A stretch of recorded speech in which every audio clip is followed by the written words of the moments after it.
ഈ smart phone വന്നതോടുകൂടി കാലഹരണപ്പെട്ട ഒരു സാധനം കാട്ടട്ടെ, അതാണ് ഇതാണ് ഓട്ടോഗ്രാഫ്. പണ്ട് നമ്മൾ SLCയും +2 ഒക്കെ കഴിഞ്ഞിറങ്ങുമ്പോൾ നമ്മുടെ കൂട്ടുകാർ നമ്മളെ ഓർക്കാൻ വേണ്ടിയിട്ട് എഴുതി തരുന്നൊരു സംഭവമാണ്. അപ്പോൾ ഇതിനകത്ത് കുറച്ച് വിഷയസും കാര്യങ്ങളുണ്ട്, അതൊക്കെ നമുക്ക് വായിച്ച് നോക്കാം. ഇതിങ്ങനെ തുടങ്ങുന്നത് ഇങ്ങനെ നല്ല ചിത്രങ്ങളൊക്കെ വെച്ചിട്ടായിരിക്കും. 90 കിഡ്സിൻ്റെ കയ്യിലുണ്ടായിരിക്കും, 20 കിഡ്സിൻ്റെ കയ്യിലുണ്ടോയെന്ന് എനിക്കറിയത്തില്ല. ഇപ്പം ഇങ്ങനെയാണ് ഇത് ഇവിടെ വിഷസ് എഴുതാനും ഇവിടെ അഡ്രസ്സ് എഴുതാനൊക്കെ സ്ഥലങ്ങളുണ്ടായിരിക്കും. അപ്പോൾ ആദ്യത്തെ വിഷസ് തന്നെ നമുക്ക് വായിച്ച് നോക്കാം. പാതിരാവിൽ മറന്നാലും പാൽനിലാവിൽ മറന്നാലും സ്വപ്നരാവിൽ മറക്കരുതേ ബൈ കുക്കു. കുക്കു എന്ന് പറയുന്നത് സ്നേഹയാണ്, എൻ്റെ അമ്മായിൻ്റെ സ്വന്തം മോളാണ്. അഡ്രസ്സൊക്കെ കൃത്യമായിട്ട് എഴുതിയതുകൊണ്ട് കണ്ടുപിടിക്കും, ഒരു ബുദ്ധിമുട്ടുമില്ല.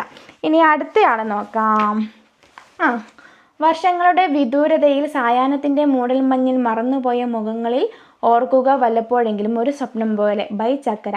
ചക്കര എന്ന് പറഞ്ഞത് നമ്മുടെ ചെല്ലപ്പേരാണ്, നിതീഷ്മ എന്നാണ് ശരിക്കും പേര്, എനിക്ക് ആളെ ഓർമ്മയുണ്ട്. അടുത്തത് നോക്കാം. ആഹാ, ഇതാര്? ഐശ്വര്യയോ? എന്തൊക്കെയുണ്ട് വിശേഷം? ഇത് നിന്റെ ഭർത്താവാണോ? പുറകിലെന്താ ഒരു ജാഥ? ഓ, മനസ്സിലായി, നിന്റെ മക്കളാണല്ലേ. താജുവിനെ എനിക്ക് ഓർമ്മയുണ്ട്.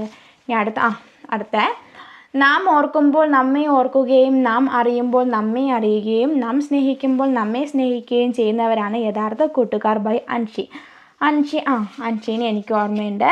സന്മനസ്സുള്ളവർക്ക് സമാധാനം ബൈ പേര് വായിക്കാൻ പറ്റുന്നില്ല. അതെവിടെ പോയി അന്വേഷിക്കുകയായിരുന്നു. വിശാല മനസ്സേ വിദൂര മനസ്സേ വിധിയുണ്ടെങ്കിൽ വീണ്ടും കാണാം ബൈ ബിലികുമാർ. അന്നത്തെ എല്ലാവരുടെയും ഓട്ടോഗ്രാഫിൽ ഉണ്ടാകുന്ന ഒരു വരിയാണ് ഇത്. ഇതും ഉണ്ടാവും. മരം പറയുന്നു മുറിക്കരുത്, ചെടി പറയുന്നു പറിക്കരുത്, ഞാൻ പറയുന്നു മറക്കരുത് ബൈ ബിബിൻ CK. അപ്പം